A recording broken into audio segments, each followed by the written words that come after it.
צריך לפעול נגד החמאס. מה בכל זאת צריך לעשות? עכשיו, ואל תגיד, צריך לעשות הסכם עם הפלסטינים, כי הרי כולם גם רוצים להגיע לשלום. מה אתה עושה עם סוגיית הרקטות, הטיווח הנמשך של החמאס את ערי ישראל? אבל השאלה הזאת היא בדיוק השאלה שמאפשרת לנו להתעסק יום ולילה פה ברמות מיקרו-טקטיות צבאיות. זאת לא שאלה מיקרו-טקטית. זה כן, כי בסופו של דבר, אתה אומר לי, אל תגיד שום דבר על הכיבוש. אבל אנחנו יודעים בעצם מה העלת החמאס לשלטון, ואנחנו יודעים מה גורם לטרור הפלסטיני.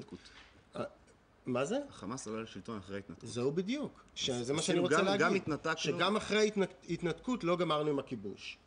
אבל אנחנו לא שם. זאת אומרת, לפחות ברצועת עזה אנחנו לא נמצאים. אנחנו לא נמצאנו שם מאז ההתנתקות, אבל אנחנו שולטים באוויר, בים וביבשה, ומיליון וחצי אנשים נמצאים בתנאים שהם יותר גרועים מהתנאים בגדה המערבית מבחינת כיבוש. ואתה חושב שאם נניח לא היינו שם, ושולטים על המעברים, אז החמאס לא היה יורה ולא היה שולט, המצב שם היה באופן משמעותי יותר טוב, באופן שנגיד היה משמיט את בסיס התמיכה מסביב לחמאס? השאלה נשאלת היא למה בגדה החמאס לא שולט? אבל צה"ל יושב שם. ולמה חיזבאללה שולט? בגלל צה"ל? בגלל צה"ל החמאס לא? יכול להיות שצה"ל לא צריך לשבת שם, אל תבין לא נכון, אני מבין את הבעיה של הכיבוש. יכול להיות שאנחנו צריכים לחתור ליום שבו צה"ל לא יישב בגדה, אבל כרגע החמאס לא שולט בגדה, והגדה לא יורה לעבר כפר סבא משום שצה"ל שם. כן, עכשיו אתם שמים אותי בפינה שהיא פינה קלאסית של ימין, זה שאני כאילו אמור לסנגר על החמאס. אני לא מסנגר על החמאס, וכשאני אומר לך שאנחנו הורגים 60 ילדים, זה פשע מלחמה, אז גם לראות על ילדים בשדרות זה פשע מלחמה. ואני אומר את זה בלי שום... לא, זאת האמת. אבל בוא נשאל אותך את השאלה. אבל אי אפשר לסגור את עניין החמאס בעוד טיל, או להיכנס לסג'איה עם 20 טנקים במקום עם 10 טנקים. זה לא יגמור את החמאס. אתה יודע שמפקד בכיר, זו אגב שאלה שדן ואני דנו בינינו לפני כמה ימים, אתה יודע שמפקד בכיר בחמאס נמצא שהוא, אתה בטח גם תחשוב שהוא בן מוות, נמצא בבית וילדיו איתו. והוא מפקד על המערכה שהחמאס מנהל נגד חיילי צה"ל. מה אתה עושה? תגיד לי, איפה הרמטכ"ל הולך לישון בלילה? לא בביתו? מה, הנימוק הזה שהם נמצאים, שהם מחזיקים את ילדיהם איתם בבית. כל הנימוקים האלה שאנחנו מאפשרים לעצמנו להרוג אזרחים וילדים, זאת המציאות. אותי לימדו בבה"ד 1 שאתה נלחם עם מה שיש במציאות, לא עם, אתה לא ממציא לעצמך סביבה שהיא נוחה לך. נכון. יש 1.5 מיליון אזרחים תקועים בתוך קילומטראז' כל כך קטן, ונמצאים שם ילדים ונשים ולוחמים ומחבלים וטרוריסטים והמפקדים שלהם, זאת המציאות. רונן, אני הייתי היום אצל אורי אבנרי, והוא אמר, לא משנה איך זה ייגמר, החמאס ינצח. גם אם ישראל תהרוג את כל אנשי החמאס, אז הוא יהפוך לאגדה, ואפילו אם יישאר איש אחד, הוא בעיני העולם הערבי, יהיה זה שעמד בפני צה"ל. אולי אנחנו מפסידים בכל מקרה, בלי קשר נגיד, הזכות המוסרית שלנו להילחם. טוב, אז קודם כל... לא, אבל הוויכוח איתו על הזכות המוסרית. טוב, נכון, אני חושב שהטיעון שמעלה ידידי פה הוא טיעון של מוסר. הוא אומר, בשם המוסר אסור לנו להילחם. אני חושב שזה בדיוק הפוך. יש פה בלבול חמור בין מוסר של תוצאות למוסר של כוונות. כל טיל שהחמאס יורה, מטרתו להרוג אזרחים. כל טיל הוא פשע מלחמה. לעומת זאת, כל טיל של צה"ל יורה הוא הגנה עצמית. גם אם כשקורטים עצים ניתזים שבבים. חד משמעית. גם אם כאשר אנחנו הולכים ופוגעים במחבלים, נהרגים גם אזרחים, שאגב, גם בסוגריים צריך להגיד, העלו את החמאס לשלטון. נקודת המוצא שלך היא ברורה, אבל בכל זאת ישנה בעיה של המידתיות. אתה מבין? הוא שוכח 8 שנים להגיד שזורקים טילים. לא, אתה לא אמרת. לא ראיתי אותך בהפגנה אומר את זה. בשום הפגנה. אתה הפגנת נגד שדרות? 8 שנים. אני מה? מישהו הפגין נגד שדרות? תודה.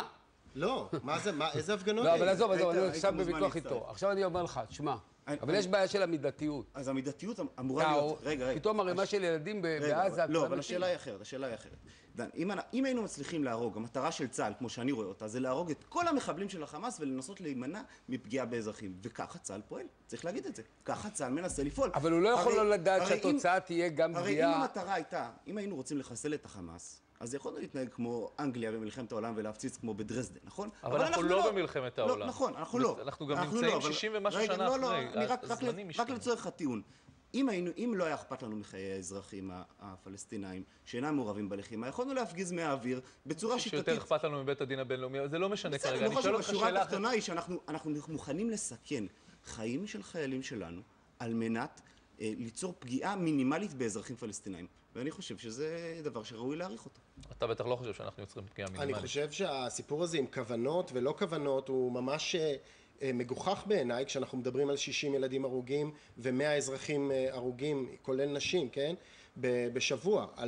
על מה משנה פה הכוונות? למי זה משנה הכוונות? אבל אם אלה התוצאות. אני חייב לשאול את השאלה הזאת עוד פעם, כי כנראה שלא שאלתי אותה באופן ברור קודם. אתה נלחם למען דרכך המדינית, אתה חושב שצריך להגיע לפשרה עם הפלסטינים ולסיים את הכיבוש, כן. בסדר גמור.